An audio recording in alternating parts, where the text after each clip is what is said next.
मौलाना सरदार अहमद साहब रहमतुल्लाह अलैह के पास ना एक बूढ़ी अम्मा अपना बेटा छोड़ गई। तो हजरत साहब ने कुछ 2, 4, 5 महीने रखा। तो बाद में उसकी अम्मा को बुला के कहा कि भाई तू बेवा है, बेटा तेरा यतीम है, मैं नहीं चाहता कि इसका वक्त ज़ाया हो। ये पढ़ने वाला कोई नहीं, सारे नहीं भाई पढ़ने वाले होते। अब यहाँ उलमा बैठे हैं, मैं बेअदब भी ना हो जाऊँ। कुछ पूरे 8 साल लगा के भी आ जाते हैं, सनद भी उनके पास होती है। नाराज ना हो जाना, ये तो सब अच्छे लोग हैं। सनद होती है पर पता पुता कोई नहीं होता। ये आला हजरत ने लिखी है बात। सनद होती है, पूरी डिग्री होती है, उस पर कई लोगों के साइन भी होते। तो बहुत सारे तालिब इल्म ऐसे होते हैं जो मदारस में कहते हैं मैं फाजल फलाह हूँ, लेकिन कोई शय पास। तो मौलाना सरदार अहमद साहब मुहद्दिस आज़म पाकिस्तान रहमतुल्लाह अलैह उस बूढ़ी को कहने लगे तेरा बेटा कुंद देना है, पढ़ना पढ़ाना इसने कुछ भी नहीं। तो यतीम बच्चा है, कल को तू कहेगी कि मेरे बेटे ने वक्त ज़ाया किया तो वापस ले जा। बूढ़ी अम्मा रोने लग गई, कहने लगी मैं पढ़ाने तो नहीं लाई थी, मैं तो आपको रब का वली समझती हूँ, मैं तो नौकरी कराने लाई थी।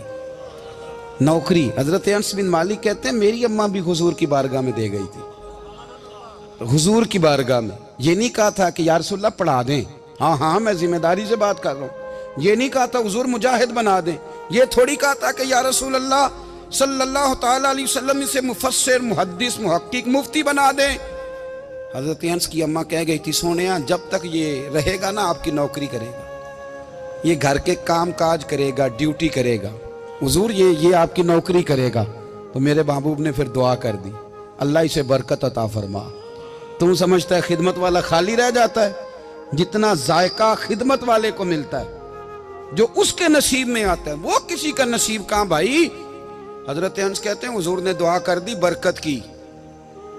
मुझे तो खेती बाड़ी आती भी नहीं थी, पर लोगों के बाग में साल में 1 दफा फल लगता था, मेरे बाग में 2 दफा लगता था। हुजूर ने दुआ कर दी अल्लाह इसे औलाद दे। फरमाते हैं मेरे बेटे, मेरे पोते, मेरे नवासे, मेरी बेटियां, फरमाते हैं मैं जिंदा हूं और मेरी 100 औलादे मौजूद हैं। परेशान हो गया 100 सुन के बच्चे 2 ही अच्छे, 100 औलादे मेरी मौजूद हैं। हजरत अनस बिन मौलाना सरदार अहमद साहब के पास ना छोड़ गई बच्चा, कहने लगी हजरत जी मैं को पढ़ाने के लिए थोड़ा छोड़ गई हूँ, मैं तो इसलिए छोड़ के गई हूँ कि आप मेहरबानी करें, खिदमत कराएं। तो हजरत जी कहने लगे कोई ऐसा काम ही नहीं, खिदमत वाला क्या कराऊं। कहने लगी पट्ठे पवा लिया करो जी। हूँ लड़ पेंदे ने, कहने ने बच्चे काम कर दें मदरसे का। हालांकि अब कहाँ बच्चे काम करते हैं, अब तो गुजर गया दौर, अब तो बच्चे काम कराते हैं। अब बच्चे भी नाराज हो रहे हैं, घूर घूर के देख रहे हैं। सही कह रहा हूँ आपको, बच्चे काम कराते हैं, बच्चे कहाँ काम करते। कहने लगी ये चारा डाले करेगा आपकी भैंसों को। तो हजरत ने उसको कहा कि बीबी चारा मेरी भैंसों को डालने के लिए मैंने बंदा रखा हुआ है, तो तू जा ले जा। कहने लगी हाथ बांध के हुजूर मेहरबानी करें रख ले, चारा डालेगा। और पुत्र तवज्जो से चारा डालना हजरत की भैंसों को। रोने लगी, हजरत ने रख लिया, महीने का खर्चा भी देते। शाम को ना वो सारा दिन काम करता, शाम को आके पैरों में भी बैठ जाता। हजरत जी लाएं तेल थोड़ा सा, पैर ना दबा दूं। 8 साल साथ वाले पढ़ते रहे, ये बेचारा नौकरी करता रहा। मेरा रूप भी नहीं ते मेरा रंग भी नहीं, और मैनू यार मनान दा टंग भी नहीं। कभी कभी ना हजरत बिलाल हबशी फारग होते ना, तो नबी पाक की बारगाह में अर्ज करते हुजूर कोई काम तो नहीं, सारे हो गए, हुजूर जाऊं जरा, चले जाते। एक दिन सलमान फारसी कहने लगे या रसूलल्लाह ये बिलाल कहाँ जाता है। फरमाया जा देख के तो आ। हजरत सलमान वापस आए तो आके रोने लगे, कहने लगे सोनिया जब यहाँ से जाता है ना तो जाके सैयदा फातिमा की चक्की पीसनी शुरू कर देता, बीबी साहबा के काम करने लगता है, घर में जाके स्नैन की ड्यूटी करता है, वहाँ भी काम यहाँ भी काम। वो चारा डालता रहा, उसने चारा डाला। हजरत मुहद्दिस आज़म की भैंसों को दस्तारे फजीलत का वक्त आ गया, सारे पगड़ियाँ सजा के आ गए, आज दस्तार होगी। ये ना पीछे होके बैठ गया, चूंकि पढ़ा ही नहीं था तो दस्तार का है कि दस्तार तो उसकी जो पढ़ेगा, हमने तो पढ़ा ही नहीं, हमने तो यार पढ़ा, घर पढ़ा, ड्यूटी करी। हजरत मुहद्दिस आज़म रहमतुल्लाह अलैह के यहाँ जब ऐलान होने लगा ना कि अब दस्तार होगी, तो हजरत ने पहला ऐलान उसका फरमाया। तो मजा वाला बंदा कपड़े भी कदी कदी बदल देना। वो कहता है जिस हाल में भी था मैं पलट के देखने लगा कि पढ़ा पढ़ाया तो है, कोई शय नहीं। तो ये माजरा क्या है।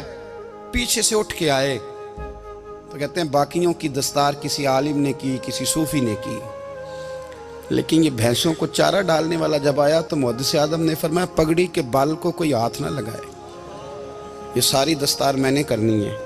और फरमाते हैं हजरत बाल भी देते जाते थे और आंसू भी बहाते जाते थे, माथा भी चूमते थे और फरमाते थे दस्तार के बाद चला तो नहीं जाएगा यार, मुझे तो इबादत भी नहीं रह गई, मुझे तो चाबियों को भी नहीं पता कौन सी कहाँ रहती है, जाएगा तो नहीं तू? तो रो पड़ा, कहने लगा सोने जाए तो वो जिसके पल्ले कुछ है हो, आता जाता तो है कुछ नहीं, मुझे किसने रखना है, मैंने कहाँ जाना है, इधर कहाँ तो इधर ही रहूँगा। वो उस तालिब इल्म के सारे उस्ताद भाई कहते हैं उसने दस्तार कराई, पढ़ा पढ़ाया कुछ नहीं, पर जो मसला अड़ जाता था ना, वो जो अड़ जाता था ना, वो जाके उससे पूछते थे तो किताबें खोलने की ज़रूरत नहीं पड़ती थी। हज़रत बिलाल हबशी कभी सिपा सालार बने थे किसी जंग में, किसी सूबे के गवर्नर बने हो? बोलो तो सही यार। उनका तारुफ क्या था? नबी करीम के गुलाम। हुजूर के ना जो ज़ाती मामलात थे ना, 20 अंसारी नौजवान थे जो हर वक्त नबी पाक के पास खड़े रहते थे कि हुजूर को हुक्म करें। 20 और 34 से लेकर 40 तक गुलाम हर वक्त हुजूर की बारगाह में रहते। हजरत बिलाल हुजूर के ज़ाती मामलात की खिदमत करते थे। कोई ऐसी वो जो तबलीग की या दावत की या जंग की या जिहाद की कोई ड्यूटी नहीं वो करते, ज़ाती खिदमत सरकार की। हजरत उमर फारूक वो शख्स हैं कि जिन्होंने कभी किसी बंदे को खातर में नहीं लाए हुए, लेकिन जब हजरत बिलाल आते थे ना तो जनाब उमर उठ के खड़े होते थे, कुर्सी छोड़ते थे और फिर एक नारा लगाते थे, कहते थे या बिलाल अंता सैयदुना, बिलाल तू हमारा सरदार है यार, तू हमारा, यानी इश्क का ज़ौक़ पूरा करना उन्हें भी आता था। इसलिए मेरा मशवरा है, मेरी राय है, और जो मेरा हुक्म मानने वाले हैं उनके लिए मेरा हुक्म है कि ज़ौक़ ना कभी भी ख़राब करना, कभी भी ना ज़ौक़ ना ख़राब करना, अपना लुत्फ़। मैंने कई दफ़ा, मैं पहली दफ़ा मदीना शरीफ हाज़िर हुआ तो एक बाबा जी मेरे आगे आगे थे, तो उनको ना धक्के मार रहा था। वो सामने खड़े होते हैं ना, अल्लाह खैर फरमाए, अपनी अपनी ड्यूटियाँ ना, उनकी भी एक ड्यूटी है ना जी। तो वो धक्के मार रहा था तो बाबा उसे कह रहा था तेरी खैर होवे पहरेदारा, रोजे दी जाली चुम लैन दे। उन्हें फिर धक्का मारिया तो फिर उन्हें कहता तेरी खैर होवे पहरेदारा। मैंने, वो बिल्कुल अनपढ़ बाबा जी थे, पर मुझे उन्होंने बहुत बड़ी बात समझा दी, मैंने उनसे बड़ा सीखा, मिंबर पे जिक्र कर रहा हूँ। वो तीसरी दफा फिर धक्का मारा, तेरी खैर होवे पहरेदारा, रोजे दी जाली। तो बाबा जी बाहर निकल आए तो मैं भी पीछे निकल आया। तो मैंने कहा बाबा जी यहाँ कुछ इन्होंने बांग्लादेशी और हिंदुस्तानी भी रखे हुए हैं, पर ये तो अरबी था खालस, उन्होंने कदों थोड़ी भी समझ आती सी, तुसी पंजाबी का शेर सुनाई जा रहे हो। कहते पुत्र मैनू भी पता है उन्होंने नहीं समझ आ रही, पर मैं तो अपना रांझा पै राजी करता सा, मैनू पता है उन्होंने कहा ओ यार असी रांझा भी तो राजी करना है कि नहीं, कि सारी जिंदगी किलो काल के झगड़े में पड़े रहना है। ऐ इश्क तेरे सदके जलने से छुटे सस्ते, जो आग बुझा देगी वो। और एक जगह पे आला हजरत कहते हैं जान दे दी वादा दीदार पर, हमने जान दे दी।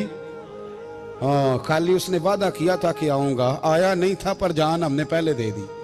तो इसलिए ना ज़ौक़, शौक़, प्यार, वारफ्तगी, मोहब्बत असातिज़ा के लिए, बुजुर्गों के लिए, उलमा के लिए, मशाइख के लिए, बड़ों के